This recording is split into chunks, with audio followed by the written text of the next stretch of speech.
जय हिंद। इस वीडियो में हम समझते हैं कि अर्थिंग क्या होता है, न्यूट्रल क्या होता है, फेज क्या होता है, कैसे हम मीटर से इलेक्ट्रिक की चोरी कर सकते हैं या अपने बिजली बिल को कम कर सकते हैं। पोल से गुजर रहे तार के ऊपर बैठा कोई पक्षी को करंट क्यों नहीं मार देता है। क्या हम अगर किसी रेलवे लाइन के ऊपर से जा रहे OHE वायर को पकड़ कर लटक जाएंगे तो हमें करंट मारेगा या नहीं मारेगा। तो इसको समझते हैं हम। सबसे पहले आप कुछ भाषा समझिए। जो फेज करंट होता है ना, इसके कई नाम होते हैं। पहले उन नामों को समझिए। फेज वायर को हम लोग लाइव वायर या जिंदा तार कहते हैं। इसे हॉट वायर या गर्म तार के नाम से भी जान जाता है। इसी को हम लोग कहते हैं मेन वायर। अब दूसरा हो जाता है न्यूट्रल। न्यूट्रल को हम लोग कोल्ड वायर कहते हैं या इसे ठंडा तार कहते हैं। अब इनका काम क्या होता है। फेज वायर उसे कहते हैं जो करंट को ले आ रहा है और न्यूट्रल उसे कहते हैं जो करंट को ले जा रहा है। यही दो चीजें होती हैं और अर्थ होता है एक अलग चीज होता है। ये भी एक तरह का न्यूट्रल है, ये सेफ्टी के लिए ही लगाया जाता है। उसको हम आगे समझाएंगे। अभी यही मेन समझिए।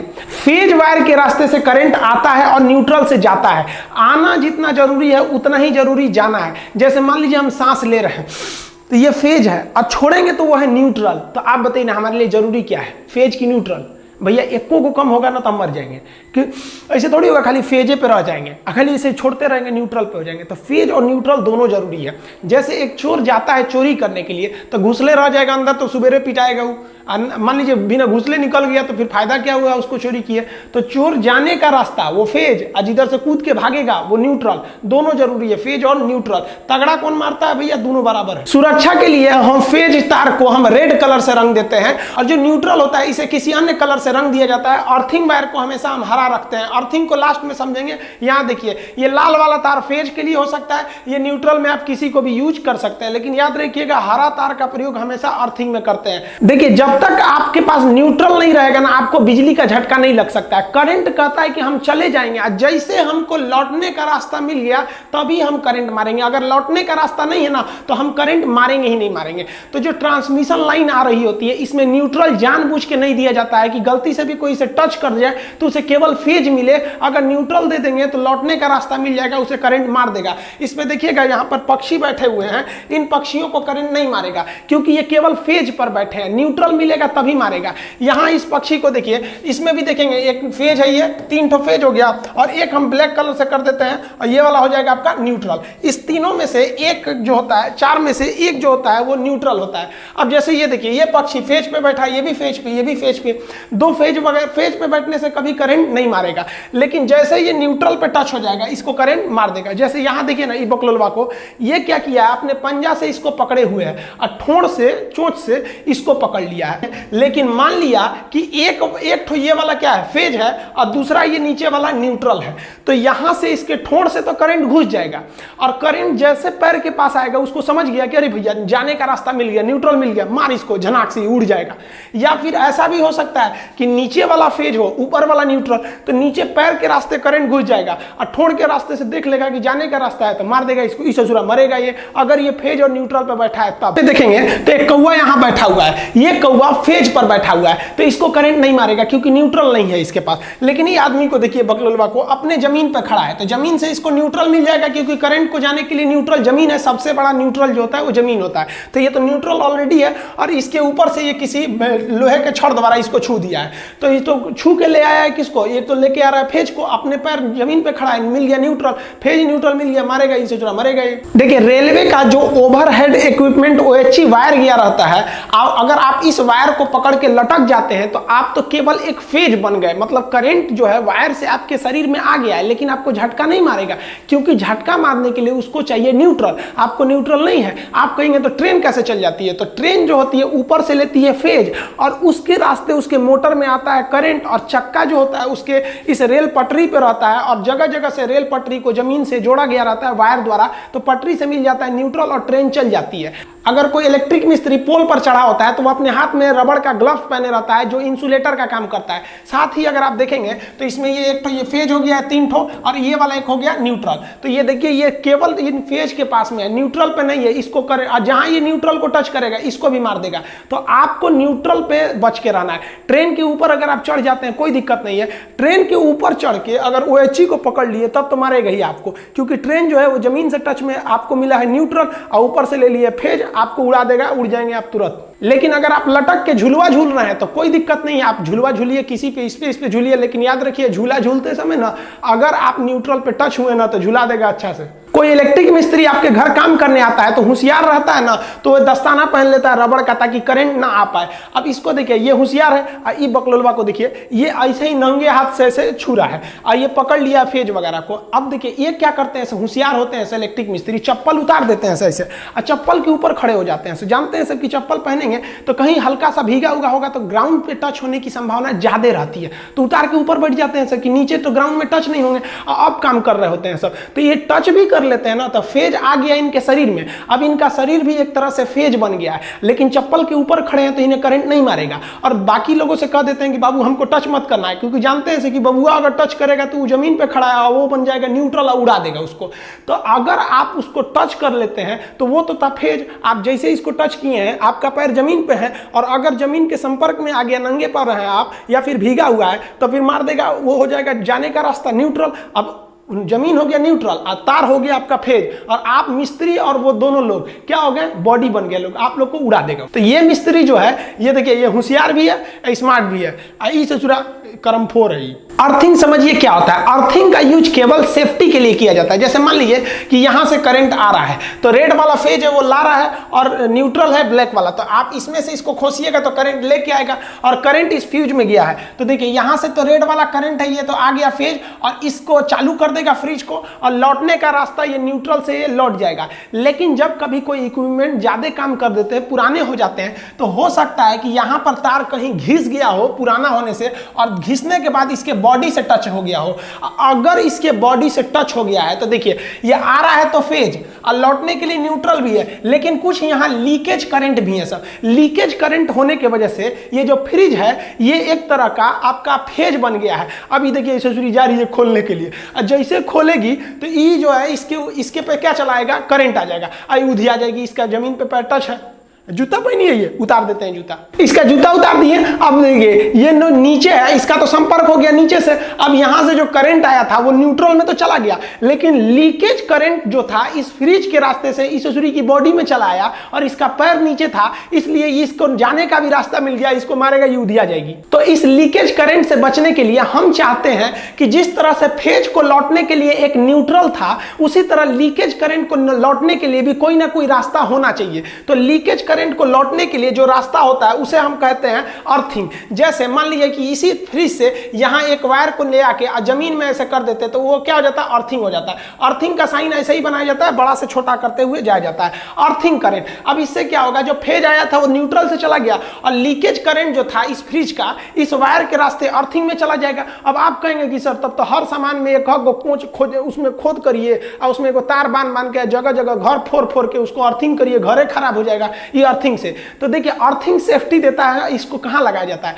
अर्थिंग जो होता है ना, इसका जो प्रतिरोध होता है, क्वेश्चन पूछेगा कितना होना चाहिए, तो अर्थिंग का प्रतिरोध रेसिस्टेंस बहुत ही कम होना चाहिए, 8 ओम से भी कम होना चाहिए। जबकि हमारे शरीर का जो प्रतिरोध होता है, अगर शरीर भीगा है तो 1000 होता है और अगर सूखा है तो 1 लाख हो जाता है। तो यानी हमारा शरीर सूखा है तो करंट को 1 लाख से धकेलेगा और भीगा है तो 1000 से ढकेलेगा, और जो अर्थिंग होता है वो महज 8 ओम से ढकेलता है। इसलिए कोई भी कहां जाता है, प्रतिरोध मतलब होता है रुकावट, ब्रेकर। अब आप बताइए, आप गाड़ी से जा रहे हैं, एक तो ब्रेकर इतना ऊंचा है, अब बगल वाला ब्रेकर थोड़ा सा है, तो गड़िया वाला को देखते हैं मुड़ा के जाता है, कहता दूर हचका पे से कौन जाएगा। तो हमारे शरीर का प्रतिरोध यानी ब्रेकर ज्यादा हैवी होता है और अर्थिंग का ब्रेकर कम होता है, इसलिए लीकेज करंट इधर न जाके नीचे चला जाता है। अर्थिंग के लिए अर्थिंग का प्रतिरोध हमेशा कम रखा जाता है, 8 ओम से इसे नीचे रखना चाहिए। देखिए अर्थिंग को ही हम ग्राउंड कहते हैं, ये एक तरह से सेफ्टी के लिए ही यूज किया जाता है, जबकि ये एक तरह से कहिए तो जो लीकेज करंट है उसे वापस जाने के लिए रास्ता दे देता है। अर्थिंग वायर हमेशा और हमेशा हरा रंग का रहना चाहिए। इसे 10-15 फीट जमीन के अंदर गाड़ दिया जाता है, एक प्लेट को, तांबे का प्लेट, और उससे एक तो रॉड निकाला जाता है, उसमें कोयला, चारकोल, नमक को डाल दिया जाता है ताकि अच्छे से गल के उसमें वहां पे मॉइस्चराइजर बनाया रहे। और उसके बाद एक रॉड निकाल दिया जाता है। रॉड से क्या किया जाता है कि एक रॉड से एक हरे रंग का अर्थिंग वायर को लाते हैं और इस अर्थिंग वायर को ले आके ये जो एक्स्ट्रा ऊपर वाला छेद दिया रहता है ना, इसी में जोड़ देना चाहिए अर्थिंग वायर को ले आके। इससे क्या फायदा होगा, देखिए मान लीजिए ये आपका फ्रिज है, इस फ्रिज से हम सप्लाई ले आ रहे हैं, तो इससे 3 ठो सप्लाई लाना चाहिए। कौन कौन सा, एक हो गया फेज का, एक हो गया न्यूट्रल का, और एक हो गया लीकेज करंट के लिए। अब आपसे पूछेगा लीकेज करंट की सप्लाई कहां से देनी जानी चाहिए, तो किसी भी लोड यानी जो मशीन है आपका फ्रिज कूलर जो भी है उसकी बॉडी से टच कराकर एक आपको अर्थिंग ले आना चाहिए। अब इसको तीनों में जोड़ देना चाहिए, एक जुड़ गया फेज में, एक जुड़ गया न्यूट्रल में। देखिए यहां रेड वाला जो है वो फेज करंट आ रहा है और काला वाला जो है वो है आपका न्यूट्रल। अब मान लीजिए इस पे जो लीकेज करंट है उसको हम हरे रंग के तार से लाएंगे, यहां बोर्ड भी हरा है इसलिए हरा चलेगा नहीं, हम इस पे सफेद कर दे रहे हैं, तो लीकेज करंट को सफेद रंग से ला रहे हैं और यहां ऊपर वाले में जोड़ दे रहे हैं। तो ये ऊपर वाला जो होता है अर्थिंग होता है। अब बताइए अगर ये जो है इस पे लीकेज है करंट का, मान लीजिए यहां पे लीकेज है, अब हम इसको अर्थिंग से जोड़े हैं तो अब ये ससुरी नहीं जाएगी, बच जाएगी। देखिए कैसे, इस पे लीकेज है तो जो मेन करंट आया फेज से और लौट जाएगा न्यूट्रल से, लीकेज करंट को पकड़ लेगा ये आपका अर्थिंग वायर, क्योंकि इसका प्रतिरोध कम है इसलिए करंट इधर से जाएगा, इस आदमी का प्रतिरोध ज्यादा होता है इसलिए इधर से नहीं जाएगा, और ये होते हुए इस प्लग में चला जाएगा और इस बड़े वाले को हम लोग ऊपर वाले में खोस देते हैं और ये इस रास्ते से जमीन में चला जाएगा। अतः लीकेज करंट गया जमीन में, जमीन सबसे बड़ा चार्ज सिंक है, इसमें कितना भी वोल्ट का करंट दे दीजिए ये सोख लेता है। तो ये हो गया आपका अर्थिंग वायर। अब क्वेश्चन पूछता है कि अर्थिंग का जो ये वाला पिन होता है ये मोटा और सबसे लंबा क्यों बनाया जाता है, तो देखिए हम ये इसमें क्यों बनाया जाता है, जैसे मान लीजिए कि हम इसमें खोसे इसमें, तो हमको सबसे ज्यादा जरूरी क्या है कि फ्रिज भले देर से चले लेकिन करंट ना मारे, इसलिए अर्थिंग वायर को लंबा बनाते हैं कि पहले ही ये किसमें घुस जाए, प्लग में घुस जाए, और जैसे डालेंगे पहले प्लग में घुस जाएगा तो सबसे पहले ये प्लग जो है ये किससे संबंधित है, ये अर्थिंग वायर से संबंधित है, और ये किसको लेके आ रहा है, लीकेज करंट को। तो जैसे घुसाएंगे तो सबसे पहले ये लीकेज करंट को भेज दिया, और लीकेज करंट को भेज दिया उसके बाद ये दोनों का साइज सेम होता है, ये घुसेगा तब इसको देगा फेज और न्यूट्रल। पता चला पहले ही फेज दे दिए अब बाद में लीकेज को ले जा रहे हैं, उसी बीच कोई छू लेगा तो उसको धमाक से उड़ा देगा। इसे मोटा बनाने का दूसरा एक और रास्ता है कि हमें अर्थिंग करंट का जो रेसिस्टेंस जो प्रतिरोध है उसको कम रखना है, क्योंकि करंट धड़ाक से चला है, प्रतिरोध कम होने की वजह से प्रतिरोध कम करने के लिए किसी भी वायर को मोटा किया जाता है। तो जानबूझ के इसे मोटा कर दिया जाता है कि इसका प्रतिरोध घट जाए और उधर से लीकेज करंट फटाक से चला इसमें। इसे मोटा करने का एक और रीजन है कि इसको अगर आप मोटा कर देंगे तो अर्थिंग वायर जो है वो कभी भी फेज वाले में नहीं जाएगा और ना ही न्यूट्रल वाले में जाएगा, क्योंकि अर्थिंग का जो रेसिस्टेंस होता है वो बहुत ही कम होता है, उसे फेज और न्यूट्रल में नहीं जाने देना चाहिए। तो ये 3 रीजन है इसको मोटा बनाने का। देखिए अर्थिंग जो होता है वो 2 तरह से लगाया जाता है, एक सरकार की अर्थिंग होती है जो सरकारी लाइन से आती है, वो हर जगह अवेलेबल नहीं है, और कुछ ऐसी अर्थिंग होती है जो व्यक्ति खुद से लगा लेता है। जैसे आप इस एग्जांपल में देखिए कि ये पावर सब स्टेशन है, इसमें आपको 2-3 ठो लाइन दिख रही होगी रेड कलर की जो आपकी फेज लाइन है, एक ग्रीन कलर की जा रही है जो अर्थिंग है, एक काले रंग की जा रही है जो न्यूट्रल है। अब ये वाले घर वाले भाई साहब क्या किए हैं, आप ध्यान दीजिए कि वाले इस वाले से क्या ले लिए हैं, फेज ले लिए हैं, एक न्यूट्रल ले लिए हैं, एक अर्थिंग ले लिए हैं। इनको फेज भी मिल गया, जाने का रास्ता न्यूट्रल भी मिल गया, इनमें घर में किसी को करंट भी मारेगा तो ये अर्थिंग में चला जाएगा, ये घर सुरक्षित है। लेकिन ये वाले भाई साहब को देखिए, ये अर्थिंग लाइन से अर्थिंग लिए ही नहीं है, लाल वाले से फेज ले लिए हैं, काले वाले से न्यूट्रल ले लिए हैं, लेकिन ये भी बंदा होशियार है, ये अपना पर्सनल अर्थिंग लगा के रखा है। देखिए यहाँ पे इसने क्या लिया है, पर्सनल अर्थिंग, तो ये भी बच जाएगा। ये सरकार का फायदा उठा रहा है, ये अपने दिमाग का फायदा उठा रहा है। बकलोलवा को देखिए, सब स्टेशन से आया लाइन 3 फेज जा रहा है, एक ठो फेज ले लिया अपने घर में और एक ठो न्यूट्रल ले लिया जाने के लिए, और सरकार इस एरिया में अर्थिंग दी ही नहीं थी और यो ससुरा अपने घर में अर्थिंग नहीं लगाया तो उड़ेगा, इसके यहाँ करंट मारेगा किसी को तो झनाक से उड़ेगा ही। देखिए हमारे यहाँ जो डिस्ट्रीब्यूशन लाइन होते हैं उसमें 3 फेज दिए जाते हैं, यानी ये देखिए 3 लाइन दी जा रही है। ये फेज इसलिए दिए जाते हैं कि सब स्टेशन पे लोड कम पड़े। मान लीजिए किसी मोहल्ले में 300 घर है तो क्या किया जाएगा, हर फेज से 100-100 घर को सप्लाई दे दी जाएगी, तो हर एक फेज पर लोड ज्यादा एकदम सेम रहेगा तो मोहल्ले में बिजली सेम रहेगी। लेकिन क्या किया जाता है ना, कभी कभी लोग किसी घर में ज्यादा लोड है, किसी घर में कम लोड है, किसी मोहल्ला में पता चला 2 फैक्ट्री लग गई तो उसके वाले पर लोड ज्यादा हो जाएगा तो उधर जो वोल्टेज होगा टिमिर टिमिर रहेगा, तो लोग उस फेज से हटा के दूसरे फेज में लगा देते हैं। तो ये ना हो इसलिए हम लोग ज्यादातर फेज को डिस्ट्रीब्यूट कर देते हैं। लेकिन हमारे यहाँ बिहार व यूपी वगैरह में क्या होता है ना, चोरी लोग कर लेते हैं, अक्सर हर जगह लोग थोड़ा बहुत चोरी कर लेते हैं। क्या करते हैं, वो टोक फंसा लेते हैं। देखिएगा ना कोई बोतल वोतल रहेगा तेल ओल का तो उसको आधा काट के उसमें तार में फंसा के इस तरह से इसे टोकन फंसा लेंगे लोग, और उसमें इसी में डाल देंगे फेज में और एक तो न्यूट्रल में ले लीजिए, फेज ले लेगा, घर से ही न्यूट्रल अर्थिंग बना सकता है वहां पर। और उससे क्या होता है, तब ये सब स्टेशन पर लोड ज्यादा हो जाता है। पता चला इसने 100 घर को डिस्ट्रीब्यूट किया था और किसी एक फेज में 50 तो घर वाले टोक फंसा के चोरी करने लगे हैं लोग। अब भाई चोरी करेंगे तो उस पर एक्स्ट्रा लोड आ जाएगा, तो इस एक्स्ट्रा लोड से लिए कई बार छापा पड़ता है, तो ये लोग क्या करते हैं, उतार लेते हैं, कहते हैं हमारे यहाँ तो लाइटें नहीं है। देखिए जो हाई टेंशन लाइन होती है, जो जहां से ट्रांसमिशन होके आ रही होती है, उसको हम लोग डेल्टा में जोड़ते हैं। डेल्टा ऐसे कनेक्शन को कहते हैं जिसमें से न्यूट्रल नहीं गया रहता है, यानी अगर डेल्टा में जुड़ा है तो न्यूट्रल है ही नहीं है, आप उसको करंट ले लेंगे लेकिन कोई काम नहीं कर पाएंगे और ना ही आपको झटका मारेगा, क्योंकि डेल्टा में न्यूट्रल नहीं होता है, आपको न्यूट्रल देना पड़ेगा। तो जो हाई वोल्टेज होते हैं यानी स्टेप अप करंट या ट्रांसमिशन लाइन, वो डेल्टा में जुड़ा होता है। लेकिन जब वो सब स्टेशन पे पहुंचता है तो उसे स्टेप डाउन करके उसे हम लोग कहते हैं लो वोल्टेज, और उसके बाद डिस्ट्रीब्यूट करते हैं। तो डिस्ट्रीब्यूशन लाइन आपको स्टार कनेक्शन में होता है। स्टार कनेक्शन में 3 फेज के साथ साथ एक न्यूट्रल भी होता है। क्वेश्चन कहेगा कि जो स्टेप डाउन ट्रांसफार्मर होते हैं वो कौन से होते हैं, तो वो डिस्ट्रीब्यूशन के लिए होते हैं, उनका वोल्टेज कम होता है। कम वोल्टेज पे ही हम लोग को काम चलाना रहता है अपने घरों का 240-230 वोल्ट के आसपास में, तो वो स्टार में रहते हैं। लेकिन high tension line, high voltage, step up वाले डेल्टा में रहते हैं। ये अलग से हम पढ़ाएंगे आपको डेल्टा और स्टार में, और क्या होता है जंपर पिन इनसे इसको कनेक्ट करने के लिए। तो इस तरह से हमको आता है डेल्टा से ट्रांसफार्मर दे देता है स्टार। अब हमको जो मिलते हैं, देखिए कोई भी चीज कभी कभी सुने होंगे कि ये 3 फेज का है, ये सिंगल फेज का है, तो सिंगल फेज की चीज कमजोर रहते हैं और 3 फेज की चीज बहुत शक्तिशाली रहते हैं। जैसे यहां से देखिए आपको 3 लाइन जा रही है, आर बाई बी, ये फेज को दर्शाते हैं, एन से हो गया न्यूट्रल। तो ये पंखा जो है एक नीले रंग का फेज लिया है, एक काले रंग का न्यूट्रल लिया है, तो न्यूट्रल कॉमन बना दिया जाता है, एक ही रास्ता हो जाता है निकलने के लिए। तो ये पंखा कितने फेज का है, 1 फेज का। ये लाइट को देखिए, ये पीले वाले से लिया है फेज और काला वाले से न्यूट्रल, सबके लिए एक ही न्यूट्रल है काला वाला, तो ये भी सिंगल फेज का है। आप इस सॉकेट को देखिएगा तो इसमें लाल वाले से एक ठो ले लिया है फेज और काला वाले से लिया है न्यूट्रल, तो ये भी कितने फेज का है, सिंगल फेज का। लेकिन मोटर को बहुत ज्यादा मेहनत करना होता है, उतना पानी को 5 तल्ला पे चढ़ाता है टंकी पे, तो सिंगल फेज पे उतना शक्ति नहीं हो पाएगा। तो इस ससुरा को देखिए 3-3 को फेज ले ले है, लाल वाले में से पीला, नीला, आर वाई बी तीनों फेज ले लिया है। फेज को हम लोग कोड भाषा में आर वाई बी कहते हैं, और एक तो न्यूट्रल लिया है। तो ये मोटर कितना फेज का है, 3 फेज का मोटर है। अब इसीलिए लोग कहते हैं ससुरा मोटर से करंट मारता है तो उड़ाइए देता है। अरे उड़ाइए कौन चीज देता है, मोटरवा ससुरा 1 फेज पे थोड़े चल रहा है, वो तो 3 फेज पे चल रहा है, तीनों फेज बा छुएगा तो उड़िएगा नहीं। लेकिन अगर वही कोई मोटर कम पावर का है, जैसे ये मोटरवा को देखिए ना, ऊपर से 3 ठो फेज गया है, लेकिन ये लिया है एक गो नीला वाले से फेज, एक न्यूट्रल, तो ये तो सिंगल फेज का मोटर है, इससे करंट मारेगा ना आपको तो उतना झटका नहीं मारेगा। लेकिन ये 3 फेज वाले से मारेगा ना तो उड़ाइए देगा आपको। आपके घर में जो सप्लाई आती है पोल से, डिस्ट्रीब्यूशन लाइन, हालांकि इससे पहले वाले वीडियो में हम आपको ट्रांसमिशन लाइन और डिस्ट्रीब्यूशन लाइन पढ़ा दिए हैं, उसमें 4 ठो वायर आएगा। देखिए यहाँ पे 3 वायर जो है वो फेज के लिए है, 1 वायर जो है वो न्यूट्रल के लिए है। देखिए अगर आप सिंगल फेज का करंट लिए हैं, अपने घर में सप्लाई लिए हैं, तो 1 ठो आपको दे देगा फेज, एगो देगा न्यूट्रल, न्यूट्रल तो हर हाल में देगा। और 3 फेज का लिए हैं तो 4 गो तार आएगा, 3 ठो फेज आएगा, एगो न्यूट्रल आएगा।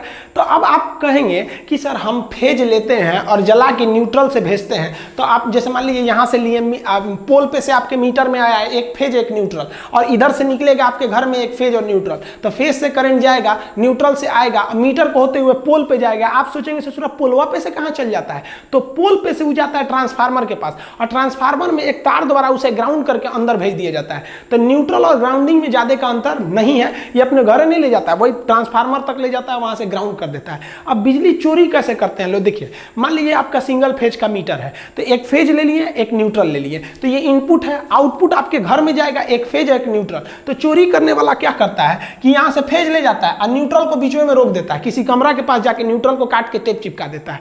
तो करंट तो इधर से गया, ये फ्रिज चलेगा नहीं चलेगा, क्योंकि केवल फेज मिल रहा है, पंखा चलेगा फेज मिल रहा है। लेकिन ये ससुरा होशियारी कर देता है, यहां से इसको ले जाके एक इधर से ना अर्थिंग जोड़ देता है।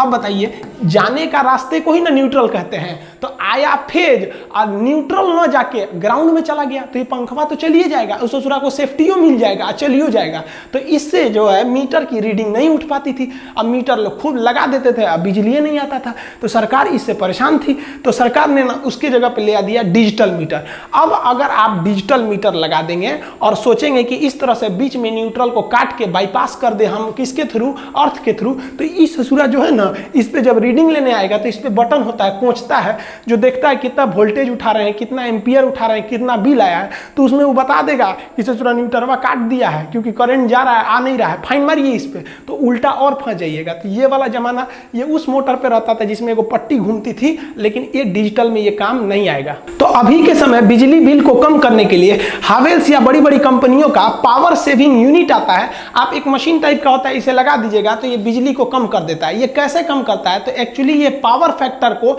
0.8 से ऊपर बढ़ा देता है, यानी लगभग 1 के करीब ले जाता है पावर फैक्टर को, जिससे बिजली बच जाती है। अब ये पावर फैक्टर समझिए, देखिए पावर फैक्टर जो होता है सबसे बेस्ट पावर फैक्टर 1 को माना जाता है, 1।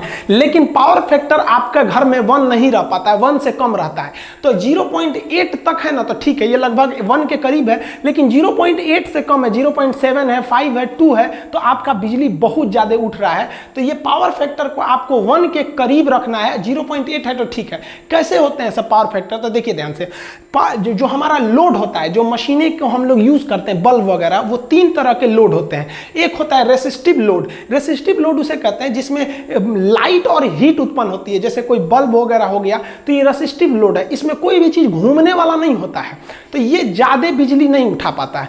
लेकिन अगर आपका कोई इंडक्टिव लोड है, तो इंडक्टिव लोड में क्या होता है, कोई भी चीज घूमने वाली होती है, जैसे पंखा हो गया, मोटर हो गया, कोई भी चीज जिसमें कॉइल का प्रयोग होता है, घूमता है इंडक्शन के द्वारा, तो उसे कहते हैं इंडक्टिव लोड। इसमें कॉइल का प्रयोग होता है। तो ये जो होता है ना ज्यादा बिल उठाता है। और सबसे कम उठाता है कैपेसिटिव लोड। कैपेसिटिव लोड उसे कहते हैं जिसमें इस तरह के छोटे छोटे कैपेसिटर लगे होते हैं। अब आप बताइए, ये मोटर है, क्या है? ये इंडक्टिव लोड। ये बल्ब वगैरह है, ये क्या है? Resistive load. और कैपेसिटर वगैरह लगे हैं तो ये सबसे कम बिजली बिल उठाता है। अब हम ये समझते हैं ससुरा ज्यादा क्यों उठा लेता है।